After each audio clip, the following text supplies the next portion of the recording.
Today we covered, it was a $500,000 heist of bourbon out of Pennsylvania. Yeah, well, I mean, we had the bourbon story. We had this Yeah. one in Chicago that's also a Phil Brink story. And look, I think the people are interested and intrigued by these crime stories because we all know they're happening.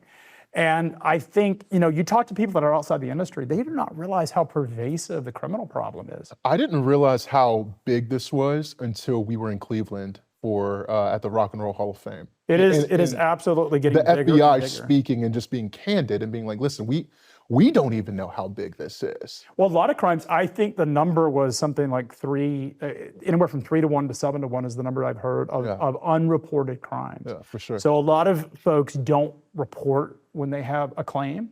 So their freight gets stolen, they don't report it, therefore it doesn't go to insurance. They either pay the claim out of pocket or negotiate that claim out of pocket. Yeah. And a lot of times it doesn't get reported. And oftentimes it's the stuff, I mean, bourbon is we'll call it a sexier story because it's bourbon, and maybe some people fantasize about like, hey, I could end up with a truckload of bourbon.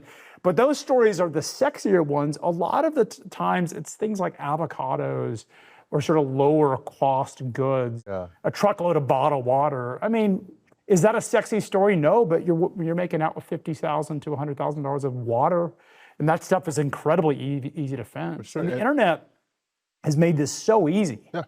Like that's part of the problem is you're combining. I mean, you've seen these smash and grab things in big cities all the time, and they go. You watch these people go into the Apple store, and they try to disconnect. And they're just like, those devices will never work outside the Apple store ever. But you hijack a truckload of freight, or you commit a fraud. You're probably walking away with $50, $100 million plus dollars.